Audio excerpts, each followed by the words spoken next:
হে দোস্তো আপোনালোকে চাই আছে DhanGist ইউটিউব চেনেল য'ত মই ধন মাধৱ আপোনালোকে বাবে আনি আছোঁ ইংৰাজীবোৰক সলনি কৰি সহজ অসমীয়াত অনুপ্ৰেৰণামূলক গাঁথনি আৰু জীৱনৰ মূল পাঠ। আজি আমি সুধিম চেপ্টাৰ 5 ষ্টাৰ্ট ৰাইট নাও অৰ্থাৎ এতিয়াই আৰম্ভ কৰক। এই অধ্যায়ত লেখকে কয় সফলতাৰ মূল চাবি হৈছে কাম কৰা। বাণিজ্যিকী লেখকা কথা উদ্ধৃত কৰি তেওঁ কয় কিবা কৰক, যিকোনো কাম কৰক, কিন্তু কেৱল বহি নাথাকিব, ভুল হ'লে আকৌ আৰম্ভ কৰক।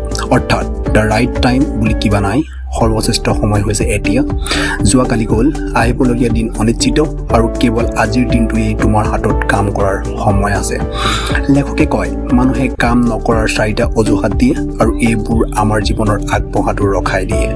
অজুহাতবোৰ: 1 নম্বৰ, সময় ঠিক হোৱা নাই। আমাৰ বেছি সময়তে আমি অপেক্ষা কৰোঁ সময় ঠিক হোৱা নাই, অৱস্থা বেছি ভাল নহয় বুলি। কিন্তু লেখকে কয় সময় কেতিয়াও সম্পূৰ্ণ নহ'ব, তুমি কেৱল নিজক নিয়ন্ত্ৰণ কৰিব পাৰা, য'ত আছা তাৰ পৰা আৰম্ভ কৰা। আৰ্থৰ আছে কৈছিল start where you are, use what you have, do what you can. আৰু 2 নম্বৰটো, মই সিদ্ধান্ত ল'ব নোৱাৰোঁ। সফল মানুহে সিদ্ধান্ত দ্ৰুত লয় আৰু তাৰ ওপৰত অটল থাকে। জন চি মেক্সৱেলে কৈছিল good decisions are made quickly and change slowly. আৰু আব্ৰাহাম লিংকনৰ মতে you cannot escape the responsibility of tomorrow by avoiding it today. অৰ্থাৎ আজিৰ কাম এৰি দিয়াটো মানে আগলৈ দায়িত্ব এৰি দিয়া। 3 নম্বৰটো, আগে মই নিজক সলনি কৰোঁ। লেখকে কয় পাৰফেক্ট হ'ব পৰা কোনোৱেই নাই, কিন্তু উন্নতিটো সম্ভৱ হয়। ফিন্স লেম্বৰ্ডিয়ে কৈছিল perfection is not attainable, but if we chase perfections we can cache excellence. অৰ্থাৎ নিখুঁত হ'ব নোৱাৰিলেও উৎকৃষ্টতা পাব পাৰি। সাহস কৰক, আৰম্ভ কৰক, আৰু তুমি পথত থাকোঁতেই নিজক উন্নতি কৰি ল'বা। 4 নম্বৰটো, সময় নাই। এই পৃথিৱীৰ সকলো মানুহে একে সময় পায় 24 ঘণ্টা, কিন্তু সফল মানুহে সেই সময় সঠিকভাৱে ব্যৱহাৰ কৰে।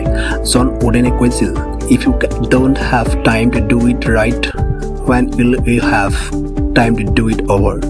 সময় নষ্ট কৰাটো মানে জীৱন নষ্ট কৰা। ডক্টৰ জন মেক্সৱেলে কৈছিল it's too late for yesterday and you cannot depend on tomorrow. সেই দোস্তো, জীৱনত যিমানেই ভয়, সন্দেহ বা অজুহাত থাকক, সফলতাৰ প্ৰথম পদক্ষেপ হৈছে এতিয়াৰ পৰা আৰম্ভ কৰা যিকোনো কাম। স্মৰণ ৰাখিব, সময় নষ্ট কৰাৰ সৰ্বশ্ৰেষ্ঠ উপায় হৈছে আৰম্ভ নকৰা। সেয়ে আজিয়ে সিদ্ধান্ত লওঁ, ষ্টাৰ্ট ৰাইট নাও, এতিয়াৰ পৰা আৰম্ভ কৰা। তোমাৰ স্বপ্ন পূৰণৰ প্ৰথম পদক্ষেপ আজি হ'ব পাৰে। সেই দোস্তো, এইটো আছিল চেপ্টাৰ 5 ষ্টাৰ্ট ৰাইট নাওৰ অসমীয়া অনুবাদ আৰু গাঁথনি। সেই দোস্তো, যদি আপোনালোকে এই ভিডিঅ'টো ভাল লাগিল তেনেহ'লে দয়া কৰি লাইক, কমেণ্ট আৰু শ্বেয়াৰ কৰক, আৰু আপোনাৰ বন্ধু বান্ধৱকো এই কথাবোৰ শুনাব। চেনেলটো ছাবস্ক্ৰাইব কৰিবলৈ নাপাহৰিব, কাৰণ পৰৱৰ্তী অধ্যায়ত আমি আহি আছোঁ আৰু নতুন অনুপ্ৰেৰণাৰ সৈতে। ধন্যবাদ, দেখা পাম পৰৱৰ্তী ভিডিঅ'ত। Bye bye.